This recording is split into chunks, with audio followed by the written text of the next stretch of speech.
Well, brace yourselves, because the taxman might be paying us a visit. Let's begin.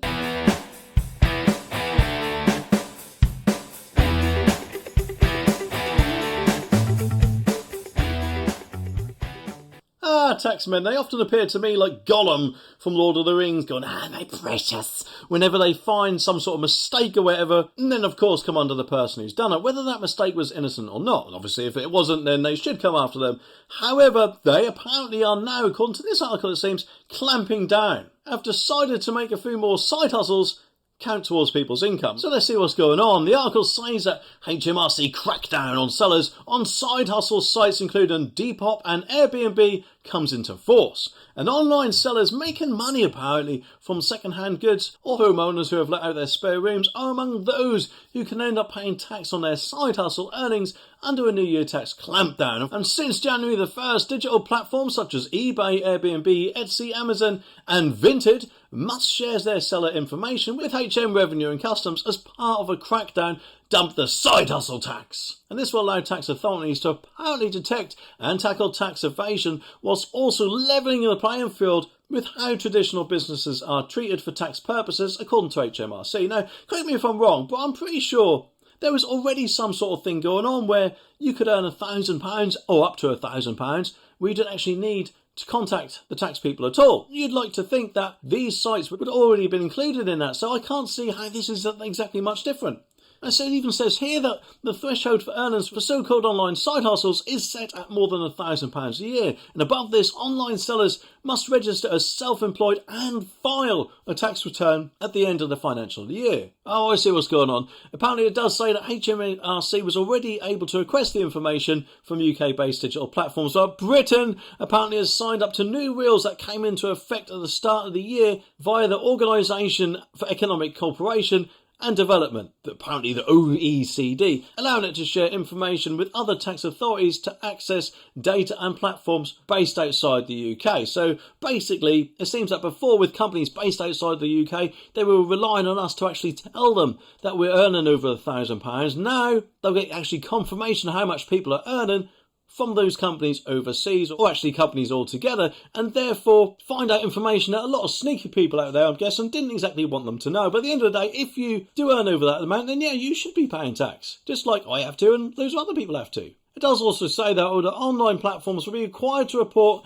seller information directly to HMRC, although not until the end of January 2025. And it will also include information such as tax ID, bank account details, as well as the number of transactions made with sellers with sizable trading activity. And it's not just online, because it does say that it will apply to digital apps as well and platforms, including website providers to third-party sellers, which cover the sale of goods and services such as handmade or second-hand clothes and items, alongside taxi hire, food delivery, freelance work, and the letting of short-term accommodation or driveway parking. And yes, let's face it, no one likes paying tax, do we? But unfortunately, there's just no way around that, apart from maybe the odd expense or two. And it does say here that what does it mean for you? Well, it says for those who declare earnings, little apparently will change.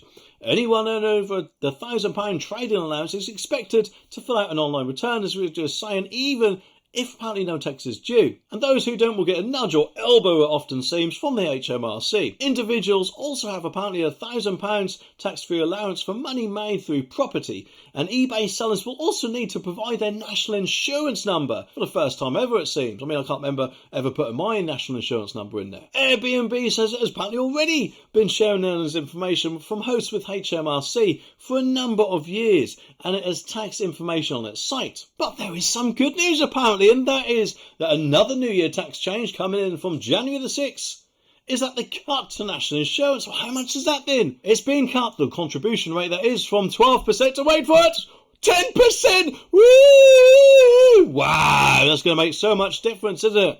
On earnings between $12,570 and $50,270. Well, admittedly it won't make much difference, but let's face it, according to Tesco, every little helps. As they often smile with glee when we walk in. And let's face it, over the last few years, supermarkets have been hiking up their prices faster than Usain Bolt can 100-metre race. I'm sure you've heard of plastic policeman, but this takes the P. Now, of course, while you're driving along, you see some blue lights like the van over there. You then pull over, and as you get out of the car, you think, well, hang on a minute, that's not a police car, but it has got blue flashing lights. So what's going on? Is it some sort of undercover cop or something like that? Well, apparently, according to this article, a vigilante disguised as a policeman put blue lights in his van to stop speeders and, of course, other offences. And apparently, he could even face jail because, obviously, he was posing as a policeman, which, of course, is a little bit naughty, isn't it? Martin Goodall, who's apparently 51, put a strobe light on his dashboard of his white Vauxhall and flashed it when he saw people speeding or breaking other road laws in Poole, Dorset. And after getting the driver to stop, he would get out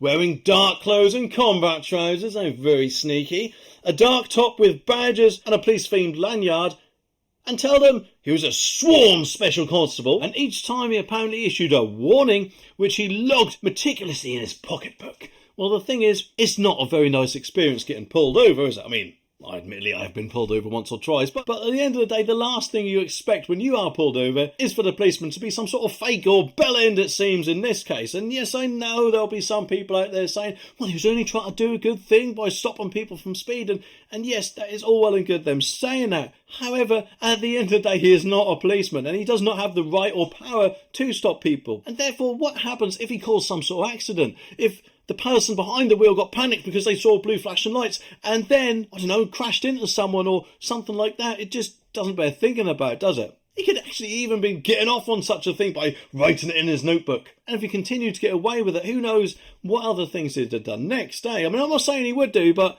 you never know, do you? It says that Goodall was in fact taken on as a volunteer special constable for Dorset Police in 1996, but quit a few months later for unknown reasons. He later claimed in court that he swore an oath to the Crown, which apparently still bound him 27 years later, and that he had reaffirmed it when Charles III, or Charles III as the Irish would say, became king. Of course, unfortunately for him, his fantasy apparently began to unravel when a suspicious motorist filed a report that a 51-year-old pulled him over because his licence plate was partly hidden by dirt. Well, hang on a minute.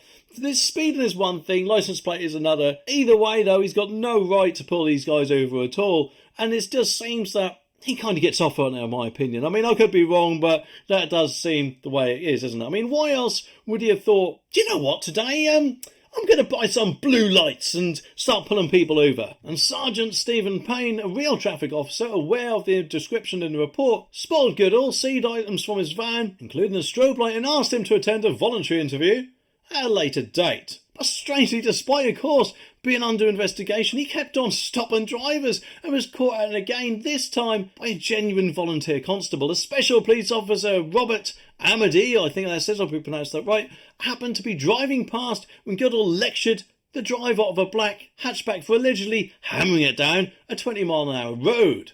And when challenged, Goodall insisted he was a fully attested and warranted special constable of the National Vehicle Arm Reduction Unit, the court heard. Well, I don't know what all that is. So what did he get then? Has he got let off, of course? Well, at the moment, he's still waiting sentences, but apparently he is found guilty of, wait for it, 13 offences. 13, including impersonating a police officer, which is punishable, apparently, by up to 6 months in jail or a hefty fine. So it'll actually be quite interesting to see what he gets. And of course, I will let you know as soon as I know.